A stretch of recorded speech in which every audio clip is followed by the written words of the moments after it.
Eu vi um comentário recentemente num vídeo meu que eu achei interessante e que me deixou com algumas ideias para fazer esse vídeo. Falou um usuário, um inscrito aqui do canal, falou o seguinte no comentário: o Duolingo, que é um aplicativo para aprender inglês, é muito bom. O único defeito dele é que ele utiliza o português. Ou seja, ele quis dar a entender que o ideal seria que o Duolingo fosse inglês. Então eu quero discutir um pouco aqui essa ideia de que o melhor é ter uma aula 100% em inglês. Primeiro, que eu aprendi nesse método. Eu aprendi num cursinho tradicional e eu entrei lá com 8 anos e saí com 18 anos. Então levou uns 10 aninhos aí para eu aprender. E eu entendo muito bem esse método e entendo também o porquê dele ser utilizado. Então nós vamos a esses porquês e depois o que eu acho, qual uma solução que eu acho mais inteligente aí. A primeira coisa é que a gente tem uma tendência de ensinar da maneira que nós aprendemos. Então, por exemplo, a minha mãe, eu lembro que ela estudava muito e ela falava, eu passava a madrugada inteira copiando no caderno, eu tenho até um calo no dedo. E ela, quando falava comigo, ela falava, você devia fazer o mesmo. Você tem que passar a madrugada inteira copiando, escrevendo e tal. Por quê? Porque a tendência é ela passar, ela vai ensinar da maneira que ela aprendeu. Quando eu comecei a dar aulas de inglês, daqui a pouco vai fazer 10 anos isso, eu tô ficando velho. Quando eu comecei, era essa a minha mentalidade. Então, eu tava editando aqui o vídeo agora e esqueci de falar uma coisa. Normalmente, quando o método é inglês, o que resta ao professor, e muitas vezes essa é a recomendação do coordenador, é fazer mímica. Então o cara fica lá, isso leva um tempo enorme, falar shirt, this is a shirt. Falar microphone, this is a microphone. Falar mesa, this is a table. E fica nessa coisa aí durante um tempão. Eu comecei a questionar muito isso quando eu tive que explicar o que é parto em inglês, Como é que é nascer uma criança. Aí quando eu tive que abrir as pernas para mostrar ali a turma, Falou, é assim, a mãe faz assim. Eu falei, eu acho que esse não é o melhor método, Falar delivery, como é que é? Não, é um parto, Então eu falei, eu acho que deve ter alguma maneira melhor de ensinar do que fazer mímica, Eu acho. Mas vamos continuar o que o cara no vídeo aí estava falando. Vamos lá. Eu achava que o aluno tinha que passar um tempão no curso para aprender um idioma, que eu achava a coisa mais complexa do mundo, que era aprender um idioma, e aí também a minha mente foi mudando. Depois eu fui aprender o francês, aprendi espanhol, aprendi alemão, e somente nessa forma eu aprendi muito. Você vai aprendendo um novo idioma, você entende qual é o método. É importante dizer que método é uma palavra que vem do grego, que significa caminho. Você entende qual é o método que é mais interessante para você ensinar, para você aprender o idioma. Eu entendo que ensinar e aprender são coisas bem próximas, Você ensinando, você aprende muito também. Então, assim, é interessante se você pensar como é que você vai, um outro método, uma outra forma. Se você for ensinar o seu filho, uma criança, que ela vai lá, ela está pegando o docinho antes da hora do parabéns. Como é que você vai ensinar o seu filho? Vou te dar aqui duas possibilidades. Você pode cortar a mão dele fora, você pega um facão, corta a mão fora, e aí certamente ele não vai mais pegar nenhum docinho. Ou você pode dar um tapinha na mão dele ou conversar, fala, meu filho, calma aí, espera, come uma coxinha, depois a gente come o brigadeiro, depois do parabéns. Então são dois métodos aí, um extremo, brutal, e o outro é mais uma conversa, Segura a mão dele, dá um tapinha de leve, conversa e tal, E tenta amenizar aquela situação, espera um pouco. Mas o que eu quero dizer é o seguinte, esses dois métodos cumpriram o mesmo objetivo, que era não roubar o docinho antes da hora do parabéns. Só que um talvez você até mate o teu filho, mas o outro é um pouco mais suave, é um pouco mais interessante.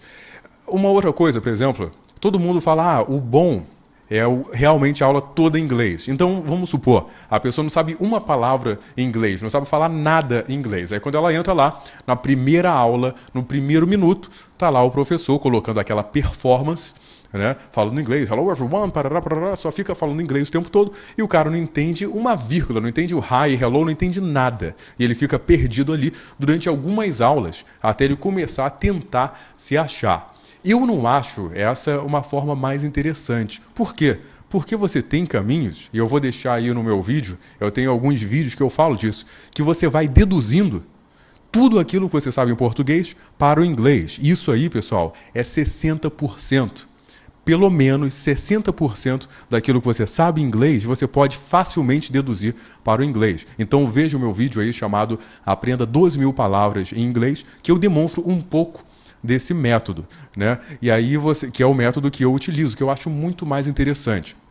Vamos trocar o foco aqui. Vamos supor que fosse japonês. Eu não sei nenhuma palavra de japonês, só sei, sei lá, sushi, sashimi.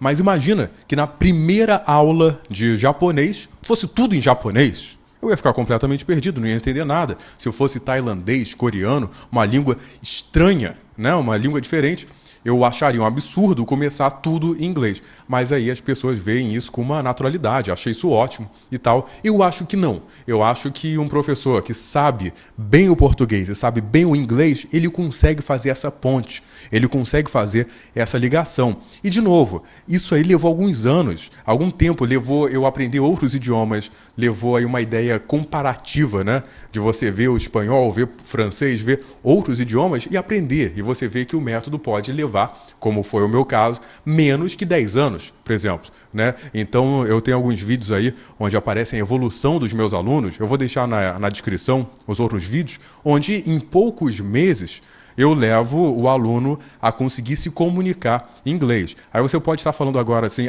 mas você defende esse método porque você vende isso, porque é exatamente isso. Eu vendo isso. Então eu dou aulas aqui presenciais no Rio de Janeiro e também por Skype, aí por teleconferência para o mundo todo. Se você estiver interessado, você mande um e-mail para mim, que é paulonidec@gmail.com. Então, assim, realmente eu vendo isso. Mas além de vender isso, eu acho que é uma das maneiras mais interessantes, mais inteligentes de você aprender um idioma de uma forma comparativa. Por exemplo, eu vou dar um exemplo rápido aqui, que uma regrinha, você pega a palavra, não são regras infalíveis, mas que elas podem ajudar muito. Então você vai pegar, por exemplo, problema, você passa para o inglês, vira problem, você tira ou modifica a última letra. Parte vai passar para o inglês, vira part. Presente vai passar para o inglês, vira present. Cliente vai passar para o inglês, vira client. E essa é só uma regra, né? Terminado em AL, você pega várias palavras, de novo, a regra não é infalível, mas ela pode ajudar muito. Você vai pegar uma palavra como animal, você passa para o inglês, vira animal. Natural, vira natural. Escreve-se igual, só muda a pronúncia. Então você vai colocar sexual, vira sexual. Coloquial, colloquial. E assim por diante, né? Maternal, maternal. Enfim, você tem aí, como eu falo, veja esse meu outro vídeo também, você chega aí com poucas regras até 12.000 palavras, né? Segundo o linguista chamado Michel Thomas, ele que foi um dos caras que estudou bem esse método, ele faz essas deduções. Então essa é uma das técnicas que eu utilizo nas minhas aulas e que eu acho que é uma maneira muito inteligente de você perceber aquilo que você quer aprender ou passar. Bem, então ficam aqui algumas reflexões sobre como aprender, como ensinar um idioma. E eu acho muito importante falar também, pessoal, que esse não é a única forma, não. Existem várias maneiras e cada uma cumpre, né? Eu tenho certeza também que eu aprendi inglês, tudo inglês, né? E eu falo bem inglês hoje em dia. Então é um modo também. Eu acho que todos os métodos são válidos. Como eu disse, significa caminho. Todos os caminhos são válidos. Agora, devemos concordar que existem caminhos mais rápidos do que outros, mais interessantes do que outros e, verdade seja dita, se você perguntar a qualquer poliglota que fale francês, inglês, alemão, que tenha interesse nesses idiomas, eles vão te falar que a chave para você entender e conseguir se comunicar em outros idiomas é você achar as similaridades entre eles. Isso aí ajuda muito. E como eu falo, não são regras perfeitas. Língua não é matemática. Você vai ter exceções, vai ter acidentes e vai ter problemas. Mas você conseguir passar aquilo que você sabe em português para o inglês, eu tenho certeza que pode ser uma grande ajuda. Bem, muito obrigado por assistir. Se essa é a sua primeira vez aqui, gostaria muito que você se inscrevesse no canal. Então deixe seu like aí, deixe o seu comentário também. Qual você acha que é o melhor método para aprender inglês? E também eu queria saber a sua experiência. você já passou por um curso, você está aprendendo inglês. Conte um pouquinho aí de como está a sua caminhada para aprender um novo idioma. Bem, muito obrigado por assistir. Meu nome é Paulo Nidec e até a próxima.